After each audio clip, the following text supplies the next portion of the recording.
on, everybody, and welcome back to another episode of the Fearless Training Raw Knowledge podcast with your host, as ever, myself, Alex Connor. And today I'm back with another talented guest, one from the strength realms, Mr. Bryce Lewis. Thank you for joining me today. And how you doing at your neck of the woods? I'm doing great. Thanks so much for having me. I'm joining you from Fort Collins, Colorado, nearly on the other side of the planet. There we go. And how good is technology that we can be that far away, but at the same time in conversation? It's wonderful. Beautiful. Well, thanks again for joining me, Bryce. Now, for people who might not be aware, I know that, quite a few of the viewers and the listeners, they're going to be, they'll hear the name and they go, great, we know. But could you give us a bit of a synopsis of who you are, what you do, and more importantly, why you do it? Yeah. I am a strength coach and a powerlifter. Powerlifting is the squat, the bench, and the deadlift. It's not exactly an Olympic sport, but it's similar to weightlifting, which you probably saw just a month ago on your TV. And I work for a company that I started called The Strength Athlete that I started back in 2013. And since then, myself and a few other dedicated coaches have been helping athletes around the world get better at powerlifting. So we create their training for them, and they go in the gym and do it. They take video. Along the way, we talk about technique, mindset, sports psychology, and ways to get better and better. And as an offshoot of that, I'm very passionate about anything associated with strength training, exercise science, sports psychology, and we're deeply involved in the sport at a local, national, and international level. Yeah, awesome. I appreciate that. And there's a few things, obviously, that I want to unpack, and a few things we talked about before we turned on the old mics, one of them being sports psychology. Before we kind of delve into a few of those avenues, I'd love to kind of take it back to one of the starting points and explore whether there was a moment in time, or whether it was an event or a person that inspired you down this journey of which you're on now, which, has provided some fruitful endeavors and a lot of, meaningful relationships and experiences. Was there a moment or a time that really presented the opportunity to get into this? Or is it something you fell into? Could you talk us through that a little bit, Bryce? Yeah. I played volleyball in high school and college, indoor 6-person volleyball, wonderful sport, and started the process of trying to get stronger for volleyball through that. And then discovered bodybuilding, then discovered powerlifting, have really enjoyed powerlifting for a little while after that, and found that I was pretty good at it. Had a following. It was kind of at a turning point in my life where I was either going to go back to school to pursue neuroscience and follow that passion, or try being a powerlifting coach. And I know you've had Eric Helms on the podcast before. He was someone who, even to this day, is a mentor of mine. But at the time, I kind of asked him, like, hey, can I work for you? Do you think I could, be a fifth coach for 3DMJ? And kind of reassured me that I would be okay if I tried to do this for myself. And 8 years later, I think he's right. And, we're doing okay and are still able to help people. So that was definitely one turning point. On the sports psychology side, I know you mentioned that a teeny bit. I had kind of a little bit of burnout maybe 4 years ago, and some problems with not gaining strength, but expressing that strength on the platform, with, self-doubt and, issues with confidence and things. And really through exploring my own problems, I ended up kind of developing the resources to be able to help other people as well. Yeah. Let's unpack that, seeing as you mentioned it then. And it's good to talk about, how you got into the sport and where it came from. But in terms of the sports psychology side, when you say you had trouble expressing the strength on the platform, and then we obviously talk about the mental aspect of that, what were some of the things that prevented you from doing that? Again, this is kind of the interlink between the psychological or the mental, if you like, and how it correlates to the physical, because I don't know, but I'm going to assume and guess that perhaps the physiological was there, but because of the psychological, it might have prevented that. Could you speak to that a little bit for us, Bryce? Absolutely. And I think that's the best way to describe what sports psychology is at its best. It's aligning your physical ability with your mental ability. Every ounce of strength that your physical body can put out the sports psychology is the stuff behind that allows you to get that out of you. So, I was just kind of comparing myself too much with other people and worried about the past on the one side and the future on the other side. And, not really being here in the moment, but thinking too much about both sides of that. And that's a tough place to be in. It's a lot to think about while you also have 700 pounds on your back. You can understand why performance kind of drops when you're not able to really focus on strength output. You're just kind of, your mind is elsewhere. And that was really the thing that kind of led me to like, well, dang, I got to figure this out and see if I can find a way to improve. Yeah, without a doubt. And it's all of those little 1% on, sports psychology. I remember when I was studying, probably now, what is it? About a decade ago. Shit, I'm getting old. But that was like it was a newer concept. Things seem to come in almost in fashions, right? It was like, oh, nutrition's now a thing. Wow, we didn't realize how important that was. And I believe, and I could be wrong, that I was kind of on that cusp where I was like, oh, sports psychology is a thing. And we've got sports psychologists now. And it is incredible because we see a lot of that now in, mental health, and it is a thing. And then sometimes it gets a bit misconstrued. What are some of the strategies that you implement now for yourself within that realm to, alleviate any, external stresses that might be taking away from performance? Because obviously we always have them. It's not realistic to say, oh, we just flick a button and turn them off. And perhaps what are some of those conversations and strategies that you implement with your clients now who are, on the same vein and perhaps struggling in that realm? And obviously, as I call them, being an everyday superhero, living with the stresses of, having a job, having a family, perhaps, injuries. We'll probably get into that. That's a topic on itself.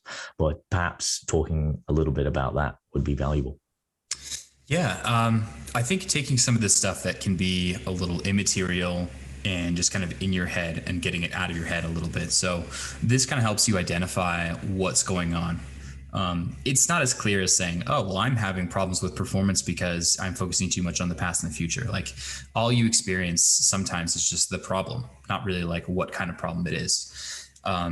So journaling can be really useful in this. Talking to someone, writing a little bit, just paying attention to your experience, seeing if you can identify any patterns. Like, oh, every time the weight gets above 90%, then I start kind of feeling hesitant and fear and stuff. So when you can start identifying some patterns, that really helps you try to find some solutions. And I think on the solutions side, we can focus on some various goals, on process-oriented goals, on being grateful and kind of racking up the wins. As athletes, even as people go into the gym, it's so easy to focus on the negatives, what I didn't do well, my lack of progress, rather than what is going well, what is going right. So stopping and kind of recognizing the things that are going well can help tremendously. And that's a critical point there as well, whether we want to call that positive psychology or we want to, boil it down to optimism. But it's really easy to, and I use a basic example, right? We've all been there. We're driving to work or somewhere and we go, got a red light, and then something doesn't go right in the car, or, you get, traffic jam, and you start racking these, negatives up. And you think, it's going to be one of those days. And you've told yourself it's going to be one of those days.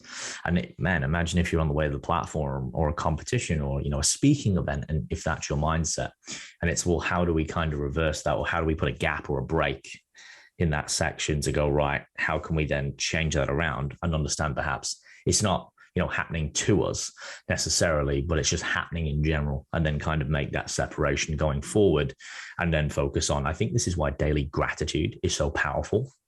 Mm-hmm. And I know a lot of people turn their nose up at it.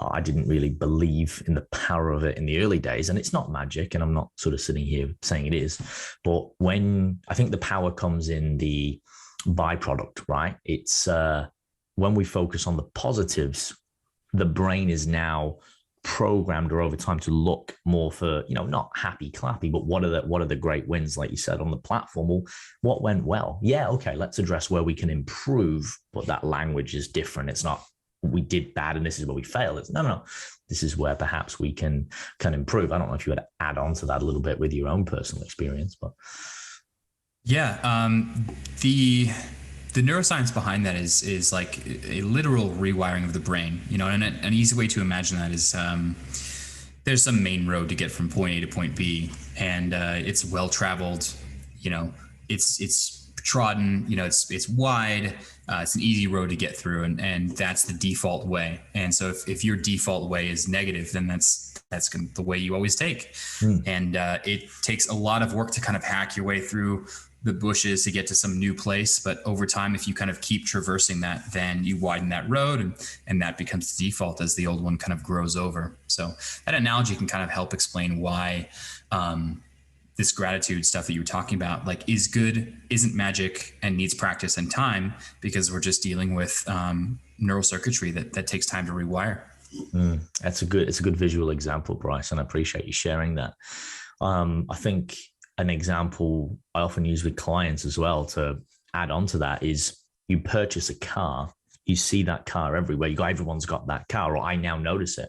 You didn't notice that car before, because now you're programmed to notice that car because it's your car. It's part of your somewhat identity, right? And everyone goes, oh yeah, that's right. Everyone's got the car, or I see it all the time. I never saw it. It was like, well, it was always there.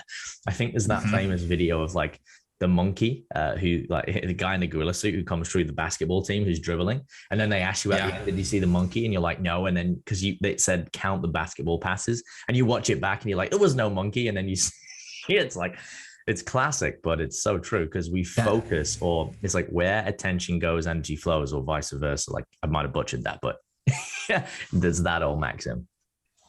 That video blew my mind when I first saw that one. Maybe high school or something like that. I was just in disbelief at how I didn't see it. You know, I didn't see the guy in the monkey suit. I think we all go, no, hang on, that's a separate video. That didn't actually happen, etc. Bryce, I want to unpack some more nuanced topics. One of them being strength development. And it can be very complex. So what I would like to do, and if you've got any recommendations on this, please take the lead. But if we could break it down into, say, for example, a beginner, an intermediate, and advanced, in terms of, you know, a lot of people want to create rapid strength, or they want to, you know, be able to create the ability to maximize their potential, whether that is, you know, specifically within powerlifting to, you know, find that elite sweet spot, shall we call it, or whether it's even, you know, to facilitate size. You know, there's a relationship between strength and hypertrophy, and we need to acknowledge that. But what often we find is that, as we spoke about before we got on this call, or should I say podcast specifically, is that a lot of younger athletes, and this can even happen, I guess, more advanced, is we always want to be training so close to a failure, which is the irony, where oftentimes when we're looking at skill development and strength over time, it's a little bit more nuanced.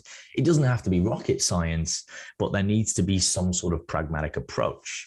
I'd love for you to share perhaps some real life examples of what you've done with your athletes, even yourself, and perhaps for the listeners, how they can approach a strength development over time in a phasic way. For example, okay, I'm a beginner, I'm an intermediate and advanced, and what are some of the landmarks of those areas, so people can kind of identify where they are on that, and again, where they could perhaps progress.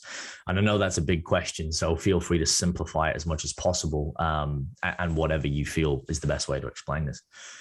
You got it. Let's break that up into a few different pieces and tackle them one by one. So, strength isn't like a general thing. Strength is specific to an exercise. It's specific oftentimes to like a loading strategy, whether you're doing like a free weight or something like that. One could be very strong at pull-ups and really bad at deadlifting, for instance, having to do with how much you practice anything. So strength doesn't really function independently of your practice. So general principle of specificity, if you want to get better at something, you do it more often.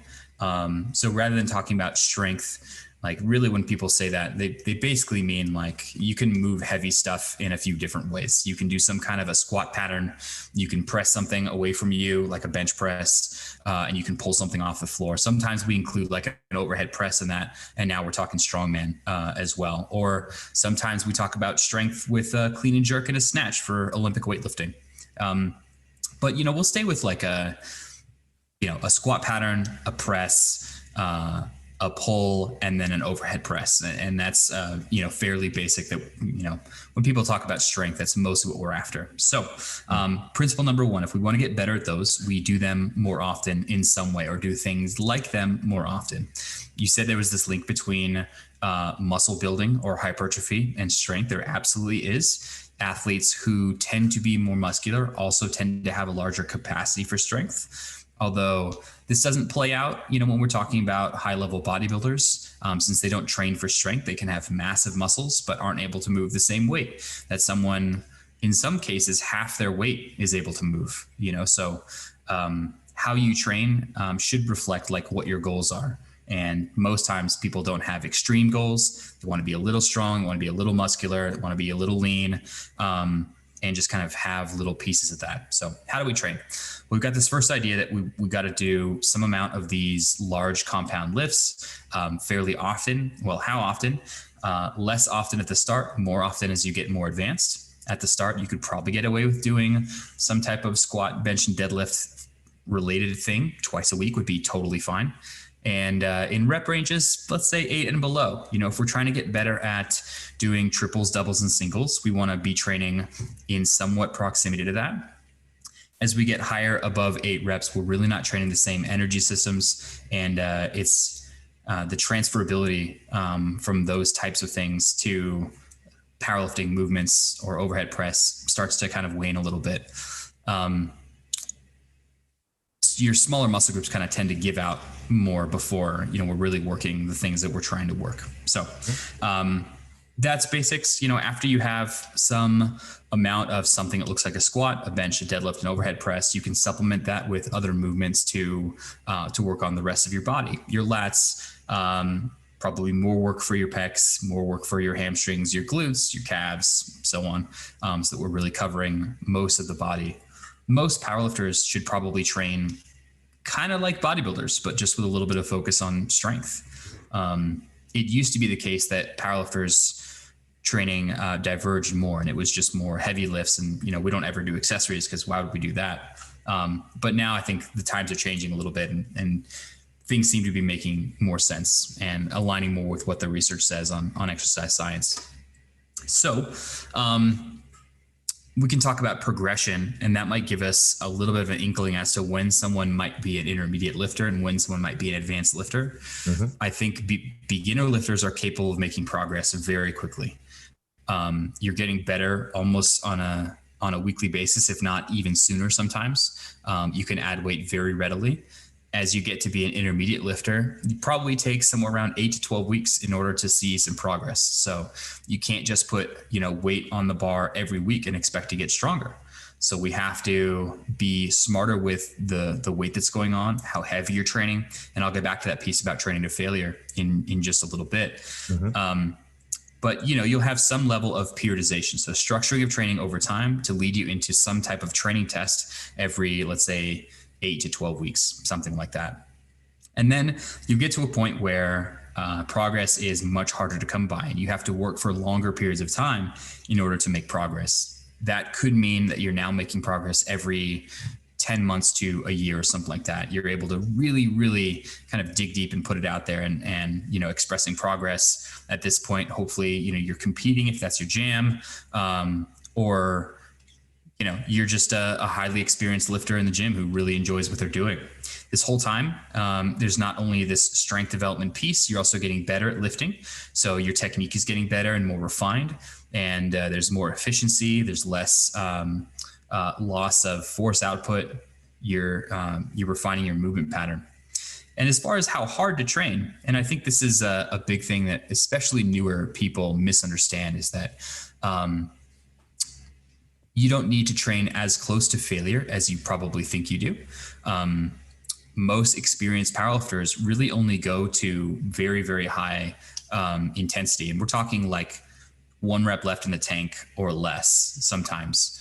Let's say every 4 weeks or something like that, like one time in 4 weeks. Now, we do want to train heavy. As I talked about, there's that specificity piece. If we want to get better at doing triples, doubles, and singles at heavy weight, we've got to be doing that fairly often.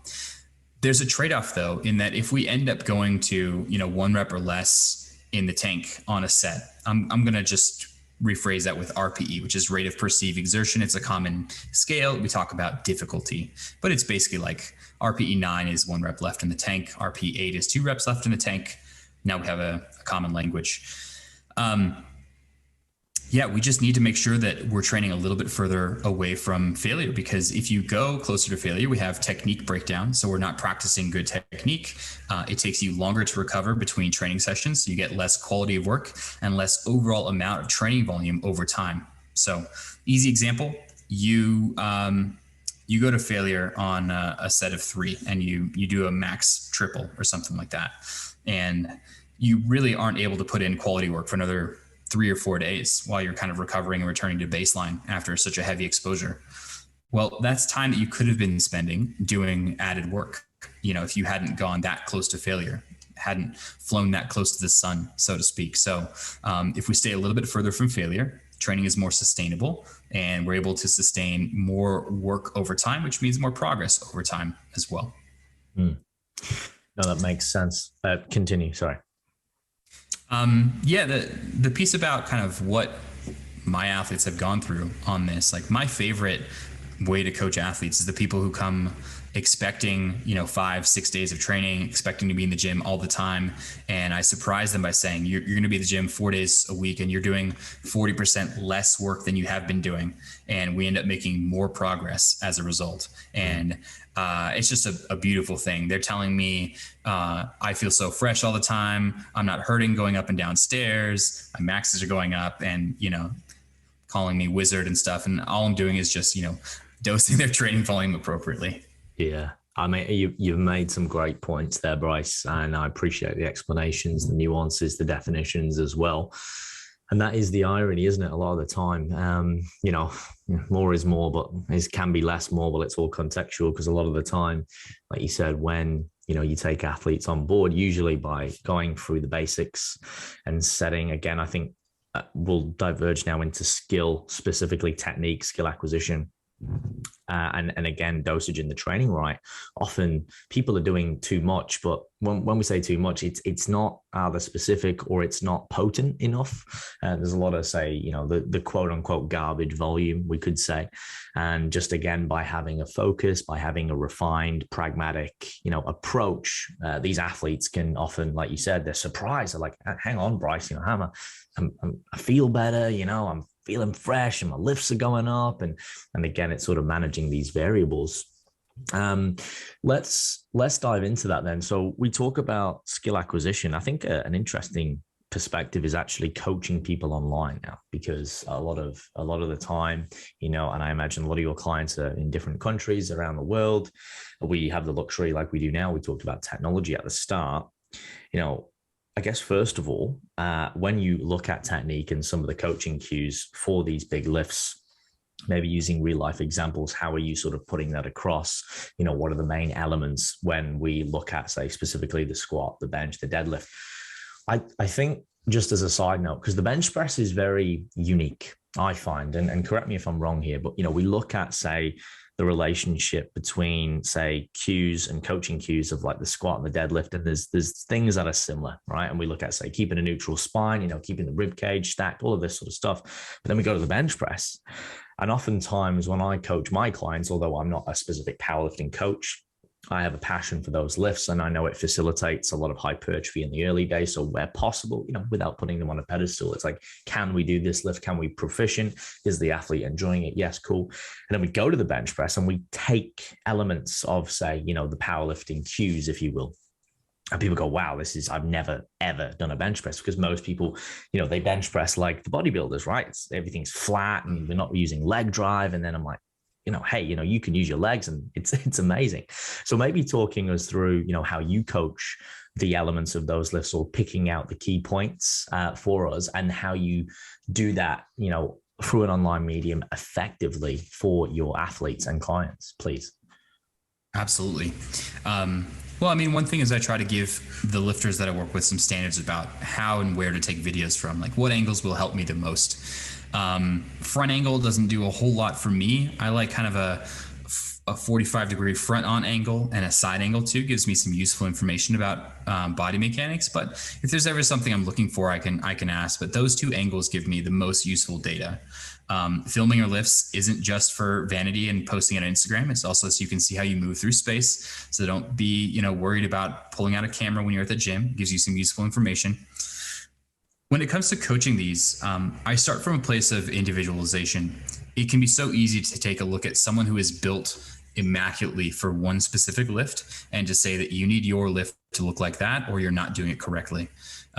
We are all built different, not only on the outside, but also on the inside, different hip shape, for instance, different femur insertion. So, like what is the angle of the head coming off the femur? And these can influence comfort, stance width, toe angle, whether or not you should wear Olympic weightlifting shoes or flat shoes, just a dramatic number of things. So I try not to assume that I know what the lifter should be doing better than they know their own body. And at the same time, they're trusting me because I'm the expert here to give them some, advice or something like that. So I start with questions a lot of times, when you squat, what do you feel? And hopefully I can get across at some clues as to what they're experiencing. I feel my glutes a lot, and I look at their video a lot and see that they're fairly leaned over, and now I can start giving them a few kind of cues, or they're telling me some problems. Hey, when the weight gets heavy, I really feel like my chest is kind of dipping forward and I'm losing tension. And I kind of have to fight through it. So it's very kind of problem solution oriented. But I think that the pure fact of the matter is that almost everyone gets better through practice. Whether or not it's coach directed or not, even if you're just going to do the lift, you tend to get more efficient over time. So that is something that's hard to speed up, although we can certainly give some cues that may help along the way. So individualization, asking the lifter, and then practice over time. Yeah. And that's a really critical point you made in that first segment where you said it's individual to the lifter, and talking about inside and outside anatomy. I think a lot of the time, again, athletes who might be watching other athletes who perform very well, or they'll pick someone, say like Big Ray Williams, right? And that's a very unique, in my opinion, the squat stance, very strange. When people go, oh, that's how I have to squat because that's how he squats and he squats a lot. And I'm like, yeah, but that's really going to get you in trouble. Or I had a young gentleman the other day tell me he was getting coached by Eddie Hall. And I was like, you get coached by Eddie Hall? And he goes, well, no, I watch his YouTube videos. I'm like, okay, man. I'm like, there's a difference here. Because he's going for this, deadlift. And, oh, man, he's a teenager. And I'm like, look, I get it. But how can I put this across in a way where you're going to listen, and maybe, and hey, look, it's not always about following. And these people, they're elite, and there's a lot of other things that they're doing that maybe, are going to contribute to that. So I think that's a really critical point for the listeners to take away, that, hey, it doesn't always have to be, or look a certain way or fit the mold. And as you said, something that's been really valuable for me as a coach is understanding that element where I go, oh, wow, this person's got really long femurs to tibias. And again, look, it's not going to be for everybody squatting. And sometimes if that's not the goal, it's better to, choose a different variation. But if this person's passionate about it and, we can develop that skill over time, it's like, oh, the cue is different. Maybe it's not always about breaking out the hips first. Maybe it's knees and then hips for this person because that's what it takes. But that goes against like what we're taught in the mainstream. And I think people get confused, especially coaches, or it's easy for people to point the fingers online and be like, oh, why is this person doing that? It's like, well, hey, that might work better for them. Or, hey, maybe that's the cue they've found to facilitate the movement better, which is interesting in those lifts. What would you say, Bryce, are the biggest or the most common mistakes that people make when they're squat, bench, and deading? If you just want to pick a handful of the main ones that people at home or people listening can perhaps, like you said, get the video out. It's a great coaching cue, and look and perhaps implement as a general rule of thumb to these lifts. Or even cues that they can look for to help them create better relationships with these lifts, or things that they can individually work on. I know that's quite nuanced for people, but again, picking things that are what you often find are points of improvement. For example, I'll just add on to that to give it some context. One of the things I learned from some, amazingly talented powerlifting coaches is creating almost a ritual So, for example, when we, approach the bar, and it doesn't have to be, I'm not a big fan of getting aggressive. I don't like that at all. I think the best lifters are very stoic in nature, finding that balance, but whatever works for you. But, sort of having that rhythm and routine, and then it's like every time it's the same. I remember when I first got taught that, I was like, what? I mean, I'm a perfectionist, but that's a little anal even for me. But it was the principle behind it. It was, if you create the anchor and you create, and again, this is psychology, right? Every time it's going to be the same. And then when you actually do, like you said, have some serious weight on your back or on the floor, it's, I kind of subconsciously know how this is going to go. I'm not overthinking the simplicity of it. So I hope that made sense, but perhaps sharing some thoughts on that. Yeah, it did. That's extremely fundamental. And I'm glad you brought that up. I feel sometimes that I'm like in my own echo chamber, and that I only ever deal with intermediate and advanced powerlifters who are interested in getting better and probably have spent quite a lot of time on their technique already. So I got to go walk around a commercial gym a little while and just watch people lift. But it'd be fun.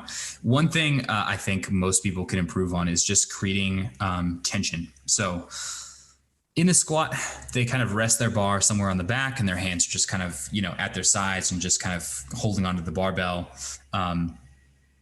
When people deadlift, they just kind of yank the bar at the start and then get thrown forward a little bit, and then spend the rest of the rep just trying to regain tightness. And same thing on the bench press, bouncing the bar off their chest. When we create tension and tightness, what we're really doing is making the movement a little bit more predictable. So it goes in line with that ritual piece that you were talking about. Wedging the bar a little bit further down your back, bring your hands in a little bit so that there's more mechanical tension. Your lats are a little bit tighter. Your upper back is a little bit tighter. There's even some tension in your biceps, depending on how close you bring your hands in. We're talking about breathing and bracing, and same thing on the deadlift. Making sure that we remove slack from the bar and just having your arms long, taking that breath and dropping your hips only as much as you need to get in that optimal starting position. These pieces just boil down to consistency, but it has to do with creating tension and removing that slack from the system. Now that's a really valid point. I'd actually like to just unpack bracing a little bit more. Could you define that for the listeners who might be unaware, or how would you explain that to an athlete, perhaps who's not able to create tension, or who's not able to brace correctly, maybe some of the muscles that are responsible, and talking us through how you would create that in a mechanistic standpoint? Because I do believe that, and you might notice this, for me, I get a variety of athletes. And like you said, walking around a commercial gym, there's a lot of people you can help, even if they don't want to be powerlifters. It's just, I think from a safety aspect for me is what concerns me. As a coach, I will feel obligated if something's dangerous to sort of, intervene and say, hey, look, with the greatest respect, I don't want you to pull your back out at 17. This is not the way to do it. But also just giving people, even just within a minute, hey, look, try this, and it's already going to be better.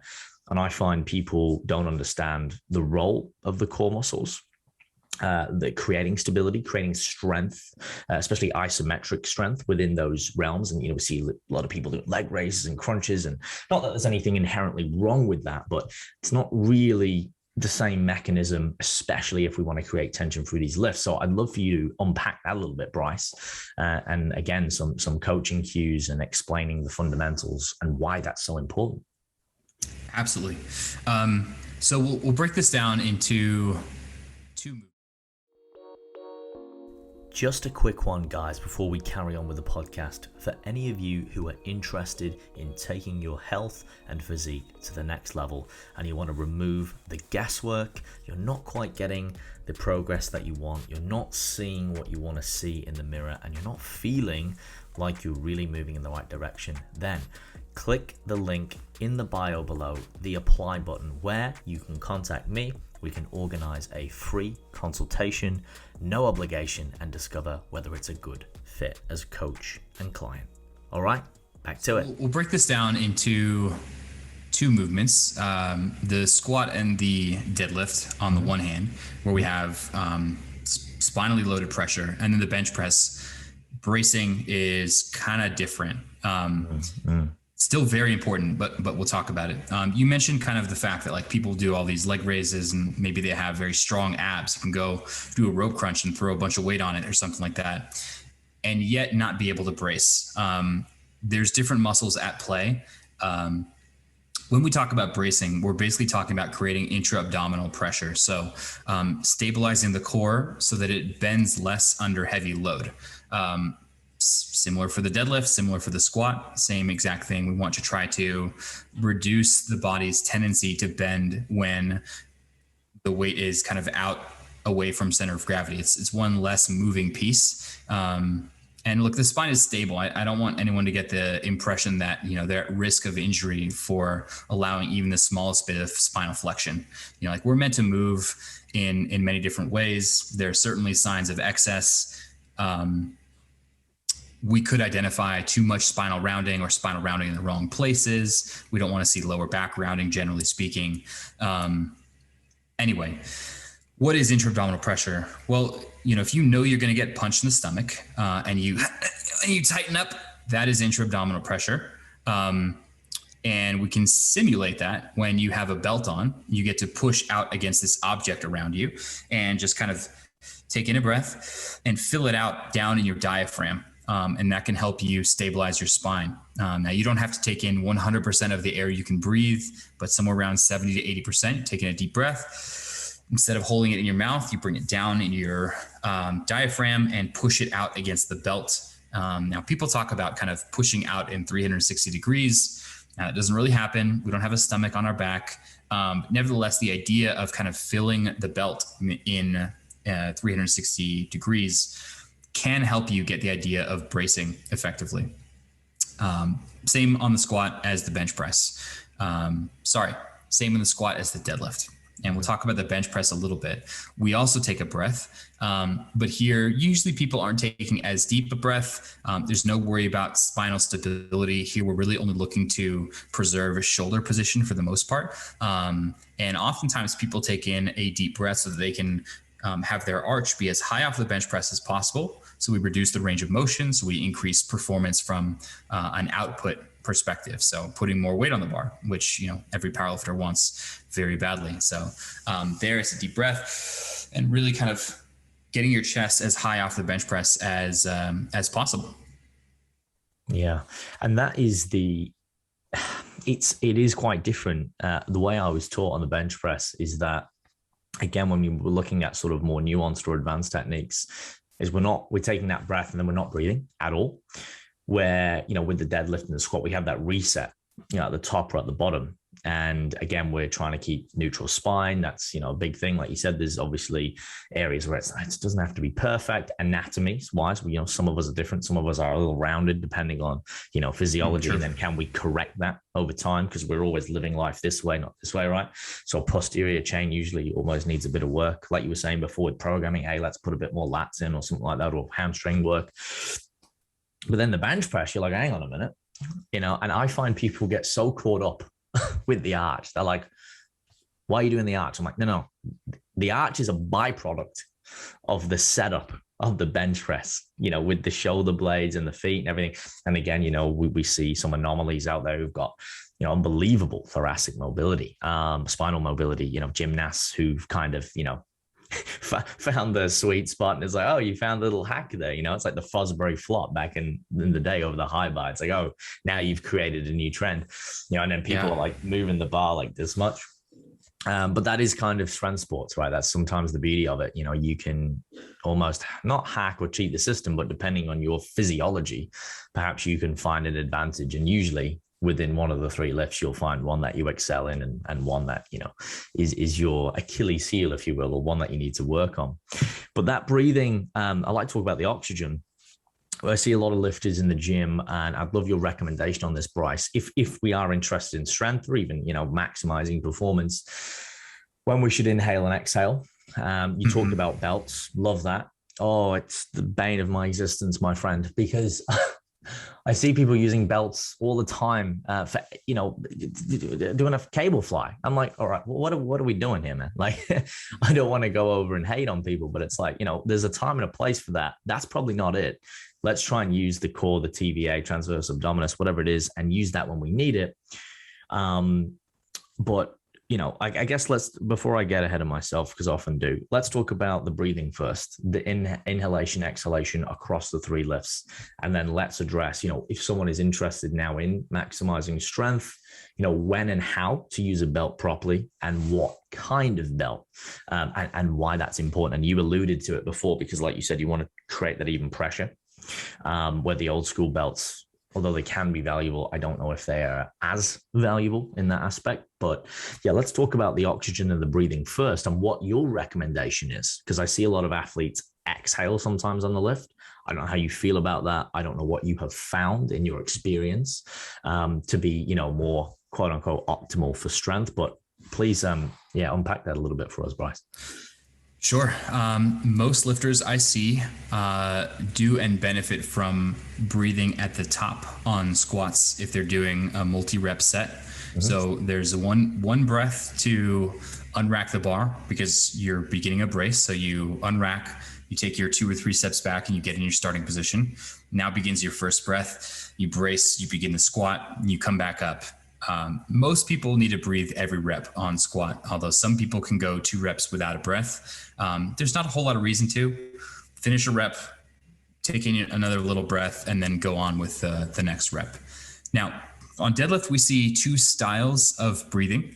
We see what's called a top-down setup and a bottom-up setup. On a top-down setup, people will set their feet. They'll take in a deep breath at the top, and then hold their breath, go down, grab the bar, and then begin the pull. Probably less common, although I don't see any reason why I wouldn't recommend that. The more common way is called bottom up. So people will set their feet, set their hands. So now their feet are on the floor, their hands are on the bar. Now they'll take in a breath, begin that brace, and then pull the bar up from there. Again, I like seeing a breath on every set with a reset of the hips, so that we're not just doing touch and go deadlift reps. We're getting a little bit of reset work. This makes the set slightly harder, but it's more competition specific. We get more practice this way. And I think we get into better position because every time we bring the bar back down, we bring it back to a slightly different position. So we want to get back in that perfect starting position before you begin the next rep. On bench press, people can go 1 to 3 reps before they need a breath, depending on whatever you're most comfortable with. Somewhere in there, I would at least take a breath every 3 reps. So if you're doing a 6-rep set, that's a breath at the start and a breath halfway through before you finish. Yeah, no, I appreciate you explaining that so succinctly as well. So I see a lot of people breathing throughout movements, and that can be quite a foreign concept, even for some of the listeners now, if they're not aware of it, where, it's on a big lift and there's a time and a place. But when we're looking at strength and creating, again, stability and tension, which you've talked about, it kind of defeats the purpose.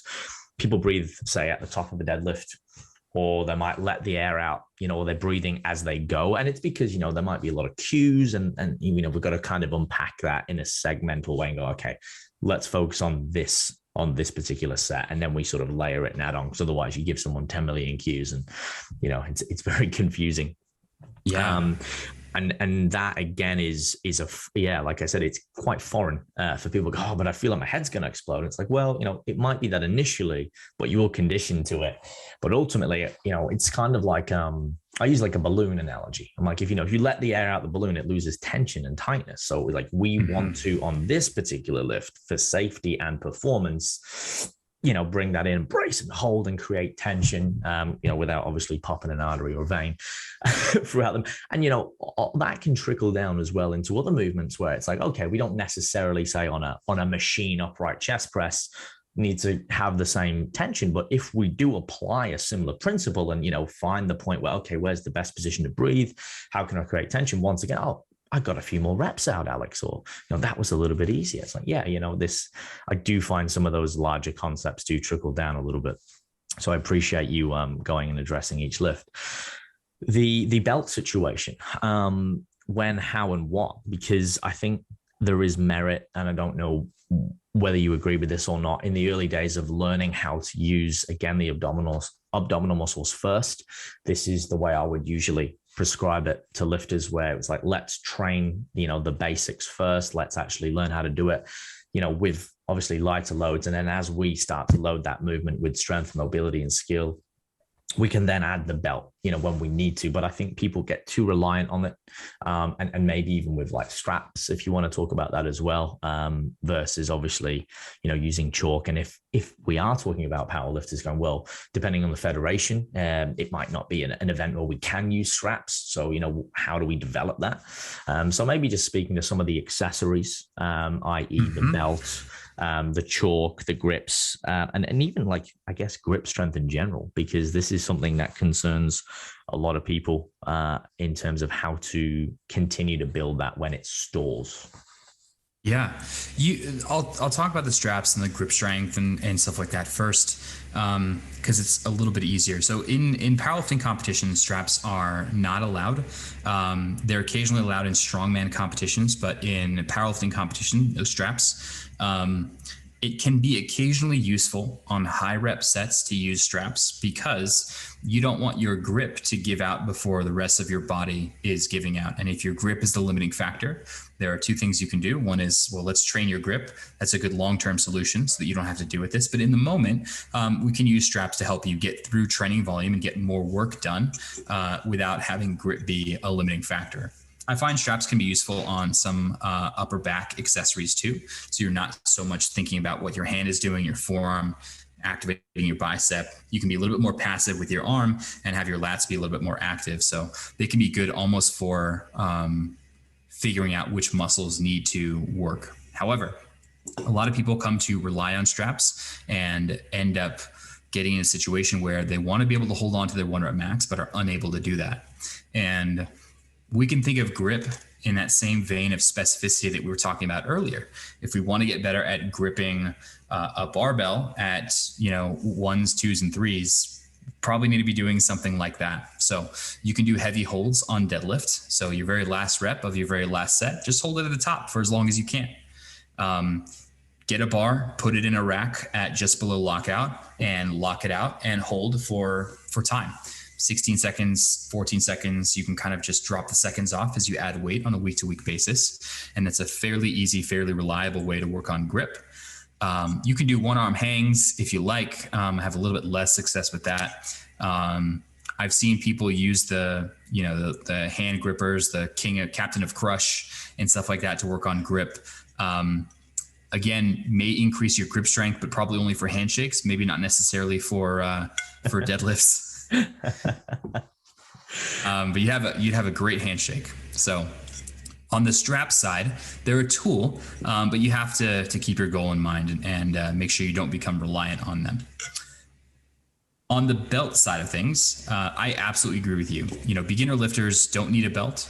They should learn how to squat without one. They should learn what bracing feels like without a belt as well. And then even occasionally for intermediate to advanced powerlifters, we get in cycles where we're doing beltless squats so that we get back to that habit, if we've lost it, of how do we brace without a belt, so that you're able to brace better when you're wearing a belt.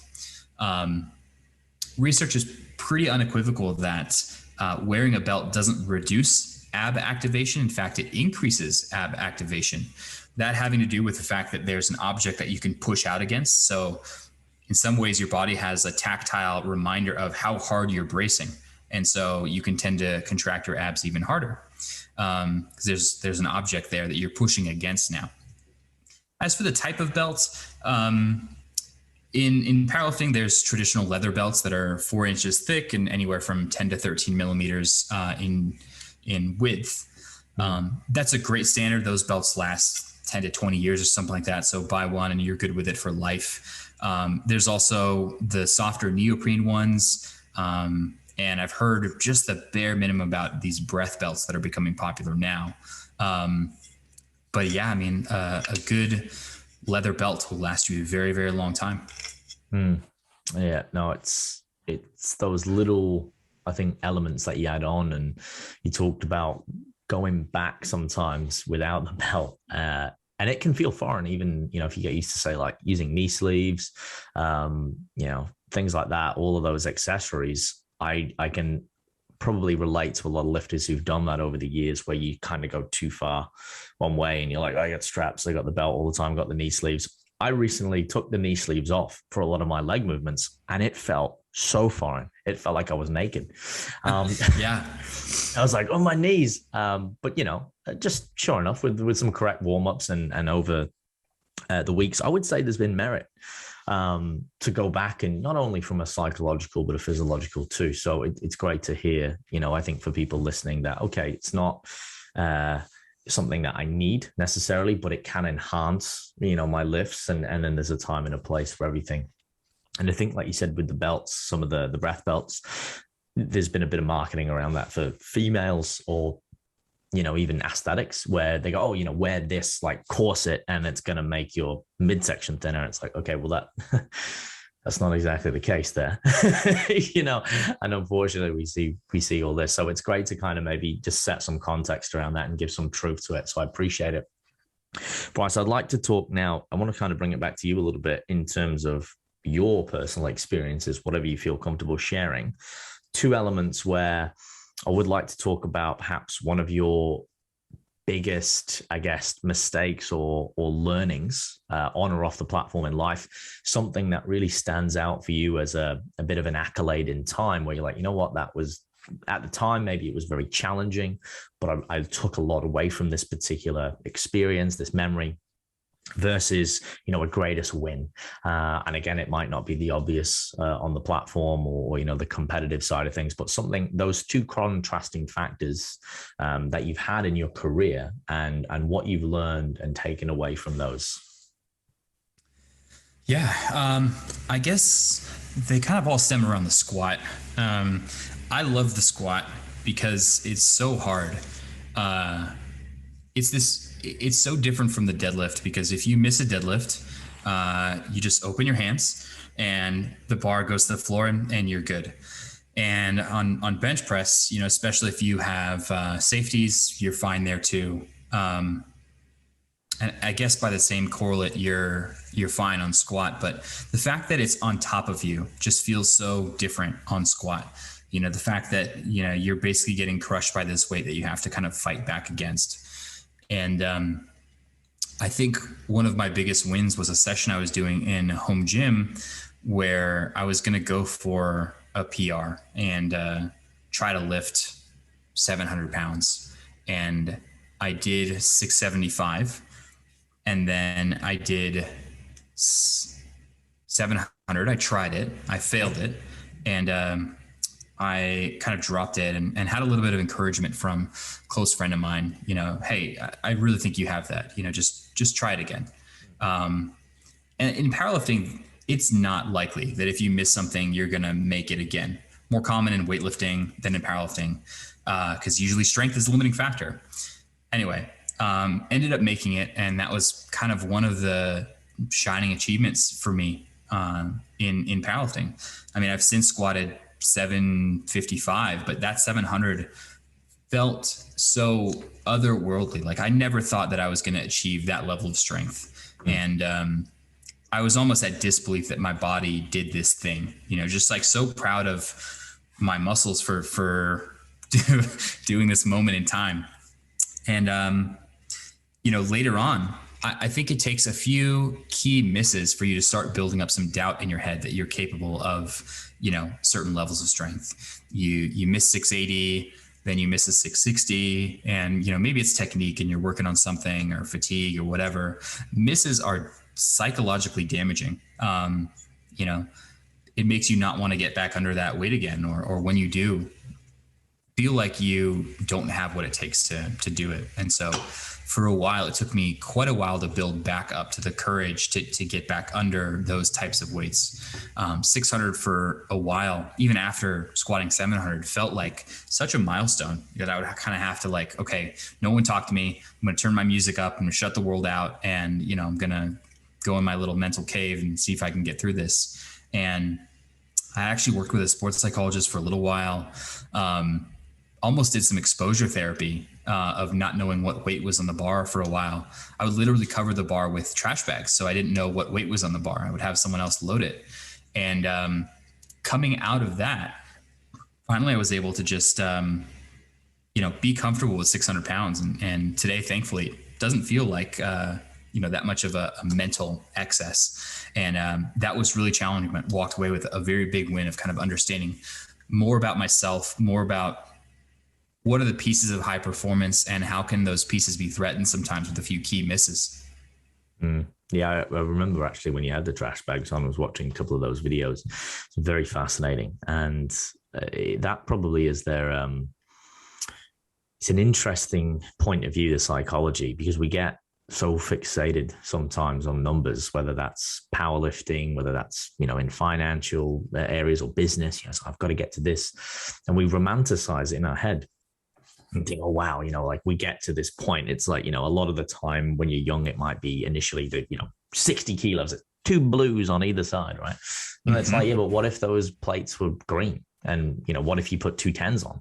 Or what if, it was, and then you get 100, right? It's a round number. Ooh, 3 figures. But then there's always more, you get to this point where you go, well, I've done 200 now. What's next? Well, it's 220, and there's 250, 270, whatever. Or it's like, well, if I put another red on each side, now what does that become? And we get carried away. And again, that can kind of come back to like leaving like happiness on the horizon, because at some point, maybe there's a number we can't get to. But again, it's more about the journey than the end goal itself. For people listening as well, I'm just doing maths, pounds, kilos. I mean, 342.5 kilos, 755 pounds. Is that right? Yep. That's wildly impressive, my friend. And for a lot of people listening, they'll be like, holy shit, especially as a natural lifter as well. And it's no disrespect to people who are enhanced, but for me, and for a lot of people who listen to this podcast, it's just an insignia of what can be capable, what can be achieved, and not necessarily, hey, this is what you need to do. Because again, we've talked about specificity, we've talked about individuality. It's about you beating yourself on the platform. And maybe that's, I don't know, some of the work you've done, Bryce, again, working with the sports psychologist, going, well, why am I putting this maybe added pressure mentally on myself when it's about me, improving on my performance? But I think a lot of people can relate to that weight coming down. And, like you said, it's nerve wracking, because you're like, I don't know if I'm going to get this weight up sometimes. But that, if you're focusing on that, that's kind of what's going to happen, where, like you said, with the deadlift or the bench, it's, I guess there's more safety features, or it seems that way, because the weight isn't completely on you, which is massive. I want to ask some like simple questions about that, but also fun, because a lot of my audience, they always ask this and I'm interested in it.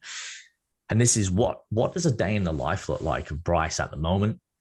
Give us a bit of an insight to your training, whatever you feel comfortable sharing. And then also like even your food you're eating, like give us some, the metrics on that. And I ask because, again, it's not about, again, people going, oh, I need to do that. But people are interested in people, and people are interested in what people like you do. And I think it adds a really humanistic quality to kind of go through like a day-to-day, like a day in the life. They're really popular on YouTube, what your training looks like. People are like, how does an elite powerlifter train? And maybe giving that some realism, because a lot of people go, oh, like that's kind of not what I thought, but cool, maybe I can take some value away from that and apply it to my own training, in the respect that, it doesn't necessarily have to be wildly complex, or even when it does, there's a time and a place for that. So if you could talk us through whatever you feel comfortable sharing, Bryce, I know that would be incredibly valuable for people listening and watching. Yeah, absolutely. So I have been training 5 days a week for the past 4 or so years. Mm-hmm. My training sessions, because there's more of them, they're not as hard. So I used to train 4 days a week very hard, and we spread it out a little bit. And now things feel a little bit more manageable. So I like to train in the afternoons, 4:30 or something like that, start time. I'm plenty awake. I've had a few meals in me. It's not so late that I start feeling sleepy, and thankfully I'm able to set my own schedule. So I choose. So that's when I train. Most things before that are work. Since I coach athletes online, I'm in front of a computer fairly often, try to get up and get some steps every once in a while, but I'm filming videos for athletes and reviewing their training and making their next training cycles and blocks. And meanwhile, trying to push the business forward. So creating resources for people online, and t-shirt designs and accounting and other boring things as well. On the nutrition side, I'm dieting right now. So normally, and for the last, again, 5-6 years or something, I've been a 105 kilo athlete, and I'm just now beginning a slow cut down to 93 kilos that should take me until February or so to complete. If I'm doing it slow and steady. Let's see. I think I have basically 2,500 calories a day, 2,490 or something like that. 190 grams of protein, 275 grams of carbs, and the remainder fat, whatever that's like. And I have a latte with 2% milk in the morning. Love my latte, and I'm going to wait as long as possible till I have to give that up. It's a nice part of the morning. Outside of that, let's see, I typically have 3 big meals, a breakfast, lunch, and a dinner. I have an intra workout as well to help me hit my protein goal. So I have some Gatorade powder and a protein, scoop of protein in some ice water while I train. And for the most part, that covers it. Sometimes I'll eat 4 times a day instead, just because that's how the meal sizes work out. But that tends to be the basics. And start work 8 a.m.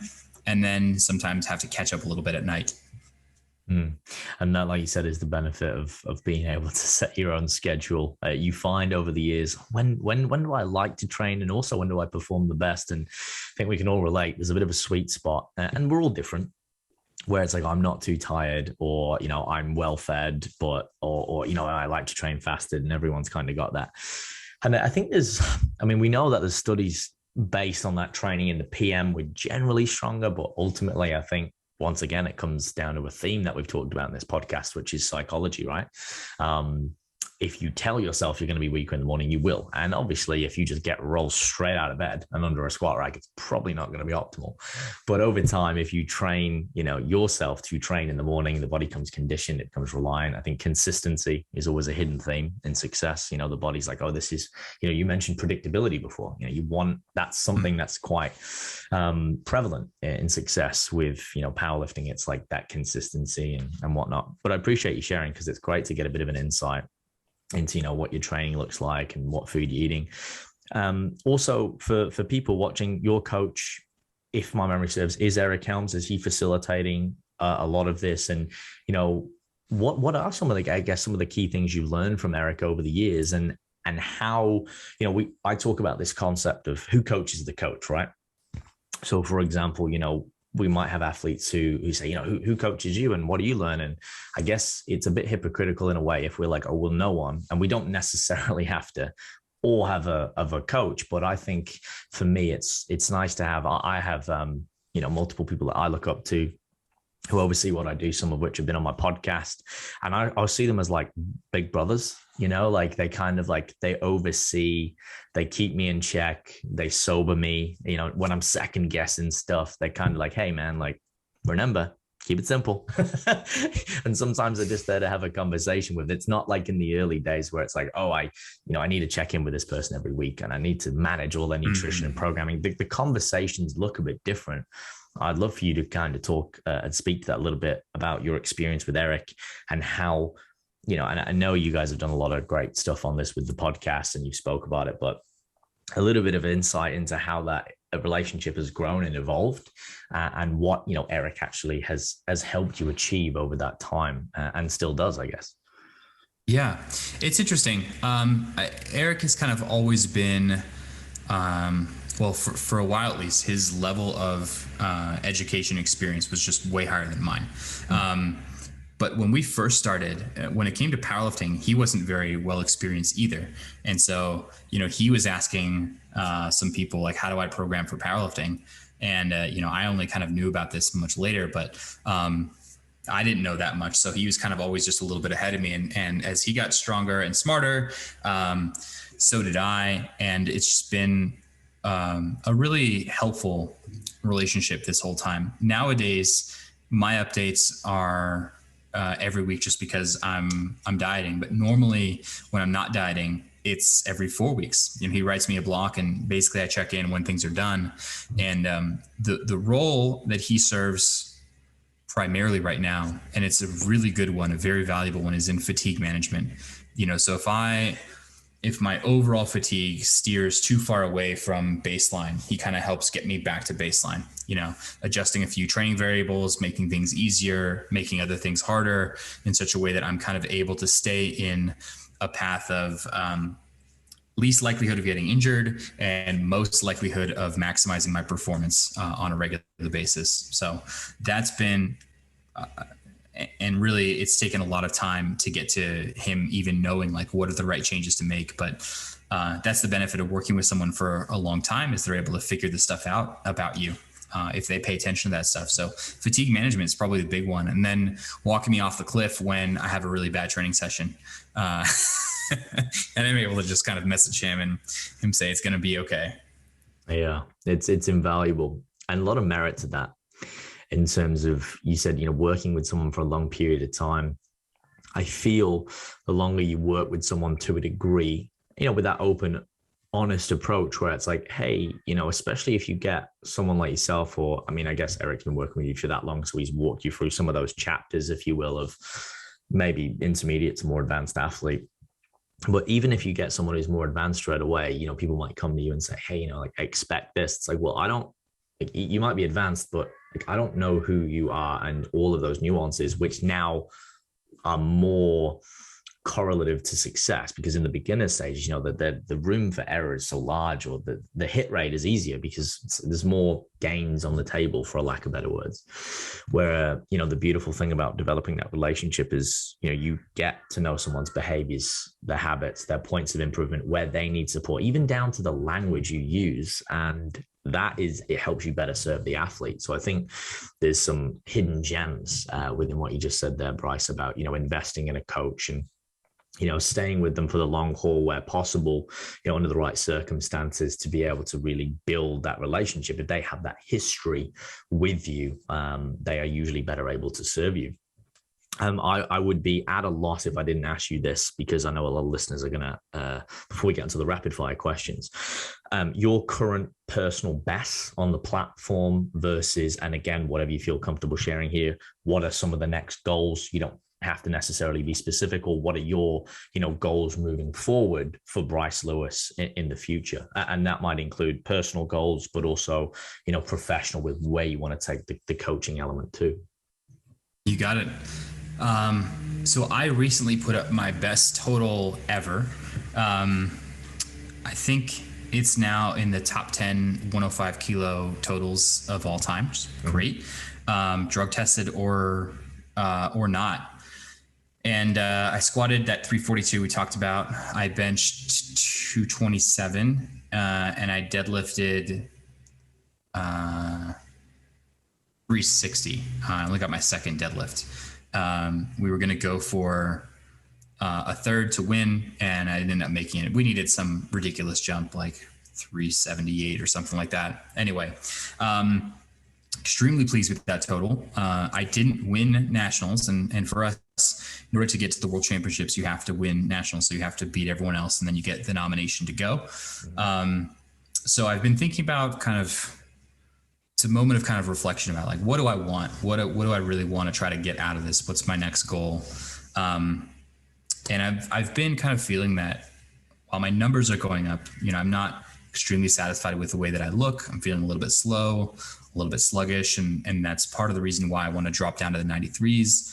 Part of the reason is, well, maybe I'll be more competitive if I have, less body fat in my weight class. Mm-hmm. So seeing if I can, maintain as much of my current strength as I can while moving down a weight class. There'll be a new batch of people who I'll be competing against. And I still want to kind of stay self-referenced even as I'm competing against other people. So if I could put up a 2,000 pound total as a 93, I'd be really pleased with that as well. So kind of eyeing that as a goal now. Yeah, no, and congratulations on the recent success, Bryce. And it's great to be adaptable in that time. And as I understand, taking that time to maybe stand back, taking some time off. And I guess that's a feasible way to do it, is the weight class thing, right? There's always, there is some incredible gifted athletes and anomalies out there. And it's always hard, with powerlifting, me and my friends and coaches, we always talk about the powerlifting community and the bodybuilding community, right? And there's correlations, but there's these disparities too. And we love the powerlifters because we're like, oh, everyone's there, it's supportive, it's a community, and it's really clear cut. You lift it or you don't. Right? Where in bodybuilding, you know, people get very upset, and you know, you're up there and you're naked and tanned. And for people like me and Eric, we love that. We're freaks. It's weird, I know. And you got like 5 people judging you, right?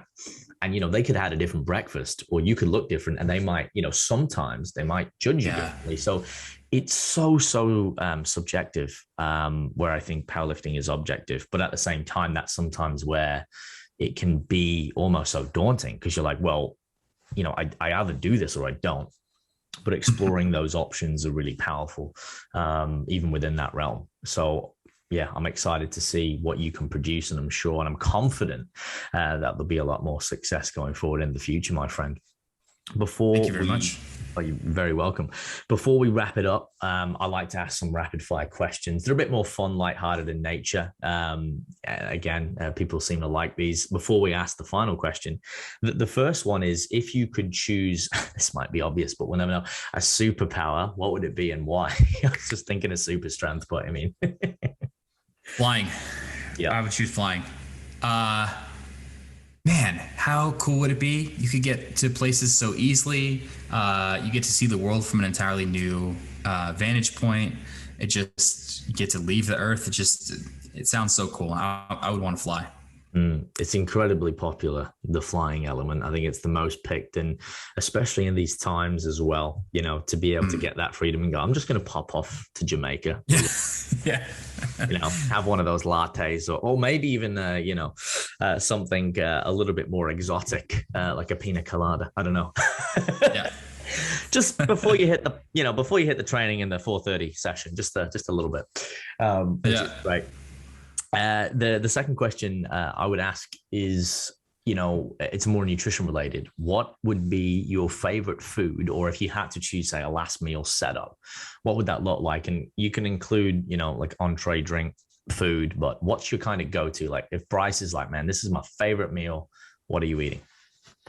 All right. I'm going with some really high quality sushi, I think. It's so hard to beat. It hits all these notes. You know, it's salty, it's umami, it's fresh. It just, you know, it can be a little spicy, a little crunchy, depending on what you order. So good. I'd go with sushi. I like the way you described that, hitting all the notes. There's definitely a lot of variety, that's true. But like the key word is they're high quality, because yeah, no, it's like there's like a black belt, and there's a black belt, and there's sushi, and then there's sushi, right? So that's a good one. My last rapid fire question would be, if you could invite anyone to dinner, dead or alive, and you can choose up to 3 people off the top of your head at this moment in time, who would you invite to have some sushi with? All right. So there's this philosopher, neuroscientist who has a podcast. His name is Sam Harris. Oh, no, Sam, yes. Yeah, I'd get Sam. He'd have a seat at my table. There's a musician named Porter Robinson. Really interesting guy. I'm actually going to his music festival in about a month or so out in California. Who else? Maybe Einstein or something like that. Just because like we hear all these quotes about him, but you know, part of me thinks like, did he really ever say those things, and are they just taken out of context? And he seems very well read, besides just the physics, someone that would be really cool to just have a conversation with. Yeah, that's quite an eclectic mix, and very thought-provoking too, because like you said, a lot of his quotes are misconstrued, which actually brings me to ask another side note. I noticed the tattoos right here. Yeah. I want to ask what they represent to you, because some of them actually remind me of that. Like, you know, you've got like this, it's almost like the mad scientist, some of those things. Is that your passion with psychology and neuroscience? Is that what that relates to? Yeah. There's 10 of these little symbols, and they're all just kind of like perspectives that I try to keep on the world. So they're just little symbols that are reminiscent of a perspective that I try to keep on the world, a way to understand situations that I go through at any point in time. There's, you know, neuroscience, and this is just like a galaxy, just like an idea that, you know, at the end of the day, our problems kind of boil away if we just think that we are part of the vastness of, a galaxy and how insignificant we are, but also how special we are at the same point. And so this one here is psychology, and this one is, it's an atom, for the fact that we're just made of molecules. And this is an evolutionary perspective, and so on. So this side is a little bit less sciencey, but they're all just kind of ways for me to remind myself about how I like to view situations. Yeah, I like that. And for people who are just listening as well, you can jump over to the YouTube and you can have a little look if you want to reference what we're talking about. But they're quite cool. And I always like to ask people about their tattoos, because not always, because it is art. And again, it's subjective to the individual, but they usually tell a story or they act as reminders for ourselves. I think oftentimes, sometimes when we write quotes, we write them for ourselves too. In some retrospect, it's like a reminder. And again, having that there every day, it's like that symbolic, like it's just part of the armor. It's part of what I embody. And it's just a quaint little, every now and again to go, perspective is everything. And yeah, it's definitely cool. I appreciate you sharing, Bryce. With the last question, I ask all my guests, some of which we've like touched on, but what I want to do is really get granular. Can you identify a fear in your life, what it was, perhaps if you're still working through it, what it is, and how you're overcoming or how you overcame that and what you've taken away from that experience? I know you talked to us before about some of that on the platform, but that might be that same attribute, or there might be something else, but whatever you feel comfortable sharing, we'd love to know what that fear is or has been. And as we see, is that a black cat in the background there? Beautiful. It is. Coming over, he's like, what's going on here? I better make sure she doesn't get on the keyboard. Like a Black Panther. Beautiful. It's funny. I've been doing some journaling. Oh, there she is. There she is. Wow. All right. That's so good. I've been doing some. This is Maki. She's a little kitten, actually. All right. Wow. I have been doing some journaling, and today's journal that I didn't get a chance to finish yet was what are your biggest fears? So extremely relevant as I was talking about it. But I think the most poignant one for this is that I have this fear that once I stop gaining strength as a lifter, that I won't be relevant anymore. And that when I'm no longer relevant, my business will crumble. People will forget about me, and I'll kind of lose a lot of the connections that I've made along the way, that ultimately people like me for my strength, and that those pieces will kind of fade away and there will be nothing left. And, I know some of it is unfounded. I've made some real connections, and, businesses don't just evaporate like that.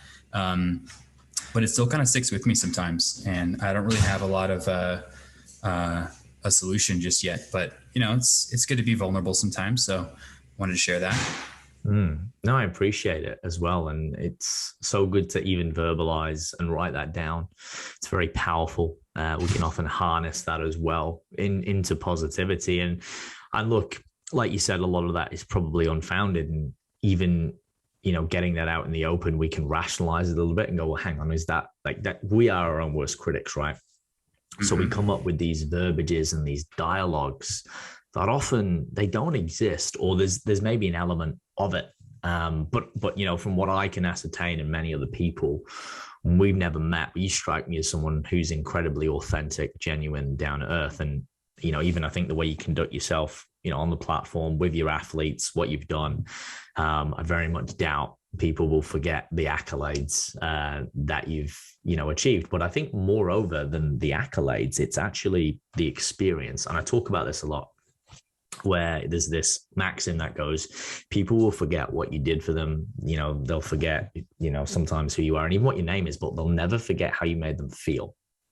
And this is the most powerful thing, in my opinion, about being a coach, because you get to create these great experiences for people, which, given the opportunity, stands the test of time. And that's really powerful stuff. And that's the stuff that gives me goose pimples. And I think something that I've noticed that we all have in common as coaches who are really passionate about what we do is that's why we do it. Like we don't do it for us. We do it for them. We do it for other people. We want to give back. We want to pay it forward. And I think if you keep doing that, my friend, yeah, you will definitely remain in the memory of many. I appreciate you. 100%, brother, 100%. And I think, it's a great way to round out what's been, a very thought-provoking podcast. We've covered a lot of areas. There's a lot of nuances. And again, there's so much to unpack, I think, to kind of highlight something as well. We could talk about each of those given subjects in great depth, and it is a little bit unfair to kind of just, go, okay, well, that's it. There is a lot more. There's a lot of context which we've talked about in individuality. And I'd like to say, if people do want to reach out to you or follow along for more, first of all, where are the best places to do that, Bryce? I'll include those. And then any lasting thoughts that you might have or you want to leave the listeners with and watchers before we sign off. You got it. I love hearing from people. I love helping people through whatever they're going with. You can find me on Instagram at Bryce_TSA. My inbox is always open, Bryce@thestrengthathlete.com. And our coaching stuff is at thestrengthathlete.com also. And yeah, I mean, if there's anything, just enjoy the journey and try not to take your strength gain for granted. Really celebrate it when you go through this stuff because, special time in your life. And it's really an amazing thing to do something you've never done before. So, make sure you recognize that fact about yourself and enjoy it. Beautiful words to sign off with, my friend. Thank you very much. And thank you for your time again. I appreciate you being so generous with it. My pleasure. Awesome, Bryce. And look, for everyone listening and watching, thank you guys for tuning in. We appreciate you. If you guys are not here, then, we don't have an audience, but ultimately at the end of the day, if you did enjoy this, pay it forward, share it with a friend, tag someone in. And if you can, and it's safe to do so, as ever, guys, I'll ask, leave a rating and a review so more people can listen and enjoy this. And of course, until the next episode, stay fearless.